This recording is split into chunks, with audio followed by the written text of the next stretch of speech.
Assalamualaikum warahmatullahi wabarakatuh. Good morning, student. How are you? Fine? Okay, alhamdulillah. So, before we start class to study, kita baca doa dulu. Bismillahirrahmanirrahim. Bismillah wa rasulillah wa billahi wa bi islamina wa bi muhammadin nabiyya wa rasul. Sebelum kita mulai study hari ini, kita mulai belajarnya. Saya mau absen dulu siapa-siapa saja yang sudah hadir hari ini dan siapa saja yang tidak bisa hadir hari ini. Sukiyah, Umay, Risa. Berarti yang hari ini tidak hadir adalah Silva dan Maya. Ya, tidak apa-apa. Mungkin mereka sedang berhalangan ya. Karena mereka juga sudah menghubungi saya. Oke. Last meeting kita udah belajar tentang greeting cards. Apa itu greeting cards? Yes, greeting cards itu adalah suatu kartu ucapan yang kita buat sendiri untuk orang lain. Apa-apa sih yang apa saja yang harus ada di dalam suatu greeting cards itu? Ya, kita harus tahu kita mau tujuan kita tulis greeting cards itu untuk siapa, isinya apa, dan dari siapa gitu. Ya, harus ada di dalam pertanyaan itu. Kalau tidak, itu bukan dinamakan greeting cards.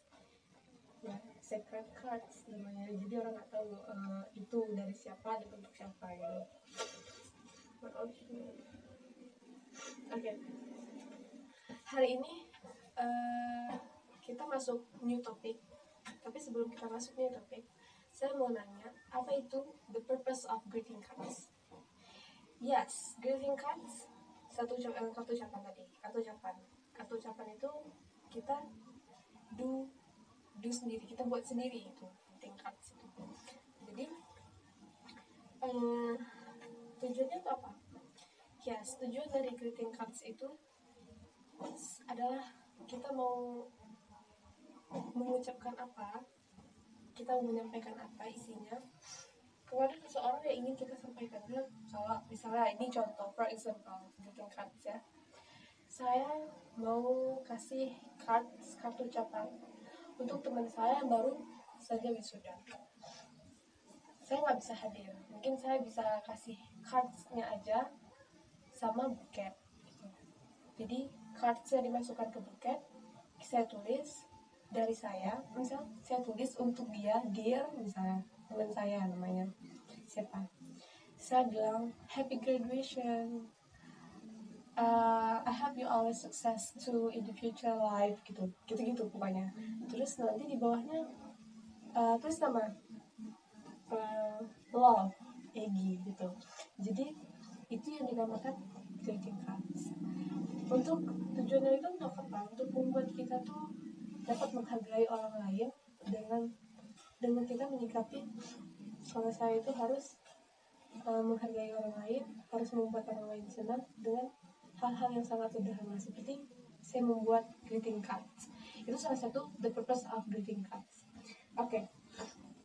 Hari ini kita akan masuk ke new topic, yaitu narrative text. What is the narrative text?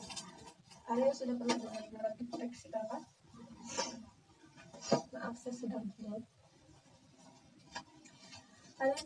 Mungkin sebagian orang sudah pernah dengar apa itu narrative text.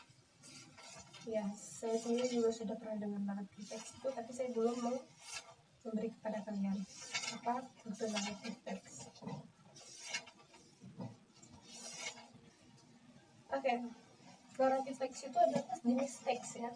Apa aja yang saya yakin kalian pasti tahu jenis-jenis teks. Ada descriptive text, narrative text termasuk exposition text, apalagi banyak ya. Kita belajar narrative text dulu ini.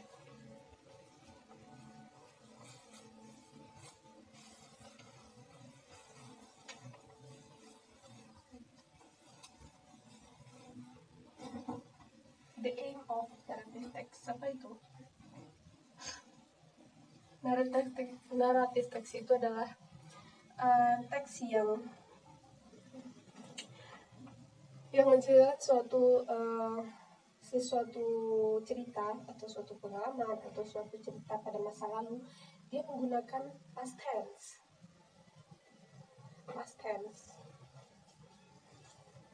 Dia menggunakan past tense ya.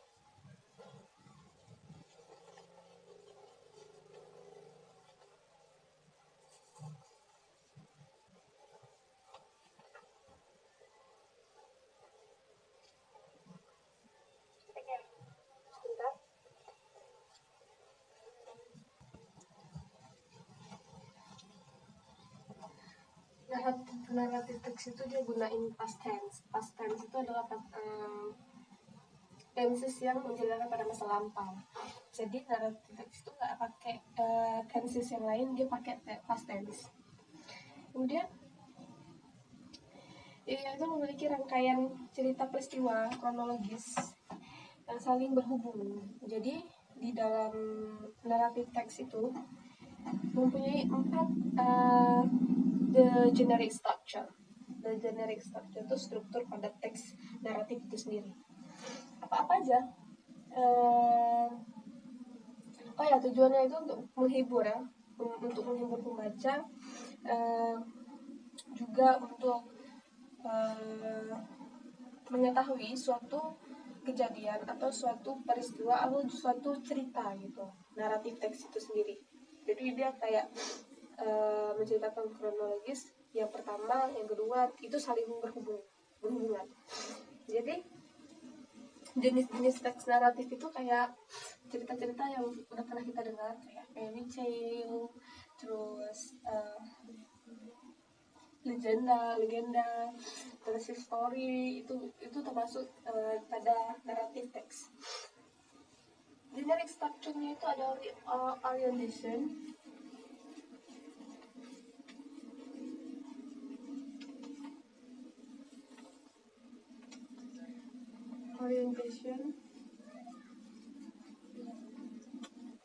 ada complication,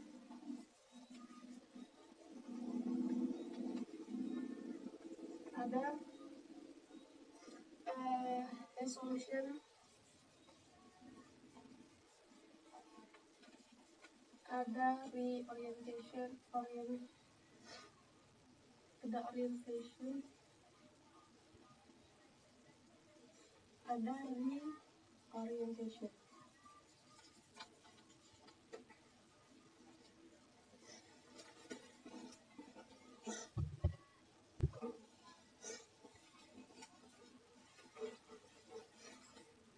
Orientation ini adalah